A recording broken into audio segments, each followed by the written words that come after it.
Hey there, guys. Dragon Master here, and I want to welcome you to Star Wars in Earth Legends Episode 5 The Return. So, sorry if I haven't been uploading like I said I would. Just been sort of like busy and stuff with things, so I do apologize for that. So, yeah. And for this video, we're going to be covering sort of like Thrawn's return. But instead, like for the Legends one, there'll be a different character to replace him. So yeah, without further ado, let's get into the video. We start off in 8 ABY. The Galactic Civil War had been over for the past, well, years. For at least a few years. As the galaxy continues to heal, the Terrans continue their exploration of the unknown regions, discovering many new species, such as the Ungoi, Singhali, can't really say it properly, and the Yemi. These have been mostly peaceful contacts, except for for two. The Jurahela, I can't really say it, but the Terrans called them brutes for short, and the King Yarg, a smuggling race. The brutes are more beast-like, as they fight anyone, really, and take what they want. The Terrans, of course, have been fighting them for a while, as they were forced to quarantine their homeworld and stop them from leaving.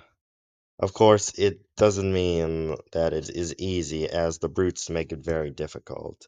And the King Yar, although having not joined, still smuggle and try to corrupt the Terran's governments, trying to spread whatever they're smuggling into their systems.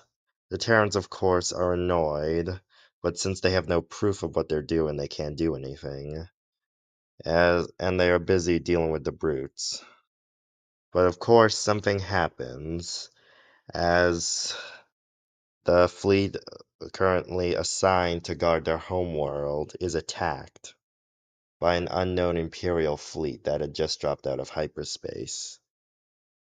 The Terran's high command loses all communication with them and send a probe and a small scout fleet to check up, but what they find is staggering, as there is entire Imperial fleets of hundreds of ships currently docked at the Brute's homeworld, and the Brutes seem to have made some sort of alliance, along with the King Yar.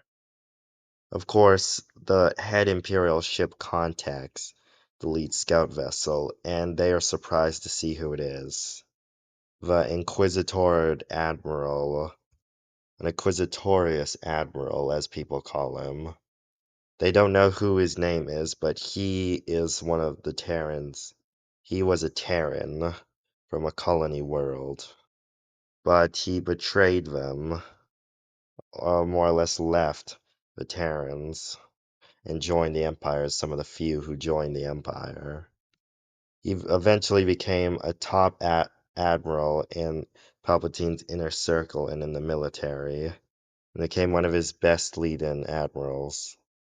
He would crush hundreds of rebellions, and also was assigned to Lothal, but the records state that his ship was lost when Lothal was liberated. Of course, he announces himself to the scout leader and asks him to contact the Terran High Command and the New Republic Senate. And says that he'll let him live if he does this. The scout, scared for his life, decides to, and the Inquisitorious Admiral speaks to both the Terran High Command and the New Republic Senate. But also, what they don't know is that this is being broadcast to the entire galaxy. He explains that his ship was taken over by rebels.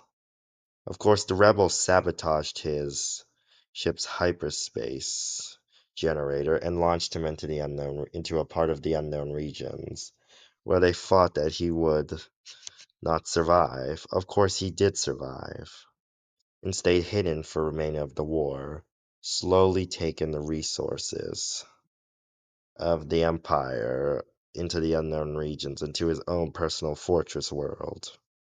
Of course, he would slowly start killing off all the Grand Admirals, eventually taking over all their ships and resources. He would deal with, he would kill Zarin, Grand Admiral Zarin, and any others remaining to the Imperial throne.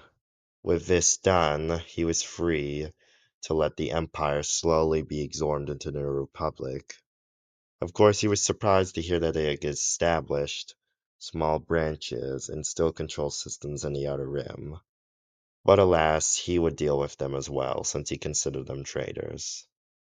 He was ready. He had spent the last couple years building an army, using the system's local resource in the other worlds, and even made an alliance with the brutes in Kimyar.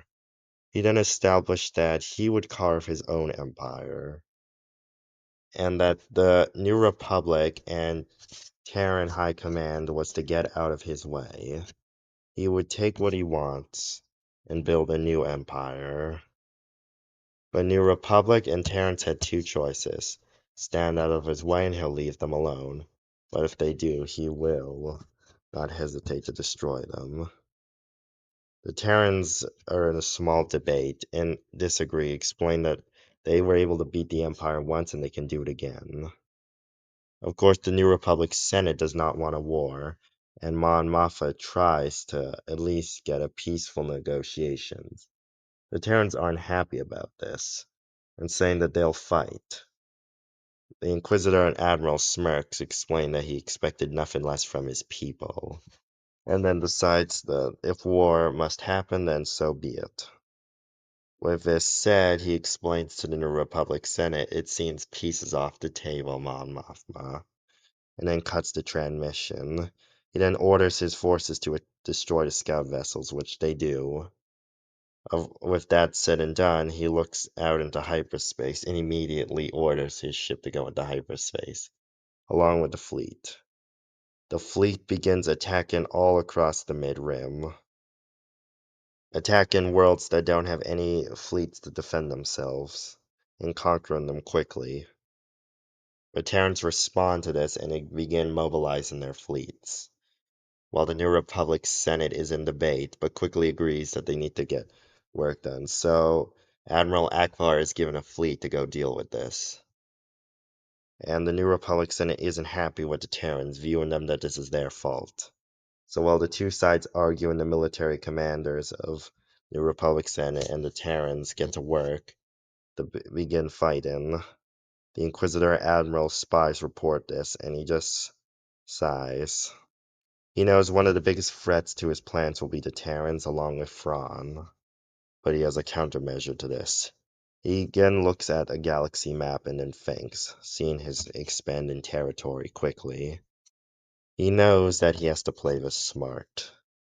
So he then looks at a chessboard that he was able to recover and moves one of the chess pieces, saying it was now the Terran's move, more or less Thrawn's move. And that is where we're going to leave it off. So as you can see, I am using at least a few of the Halo species. We might be starting to see the Halo species in this now. So yeah, as you can see, the Inquisitor Admiral, I'm using someone from Warhammer, like one of the Inquisitors they have. Those people who sort of like destroy planets if they turn out to be heresy or they have traitors on them. I don't know. I don't do much Warhammer. So yeah, that's really all I have to say. So without further ado, see ya.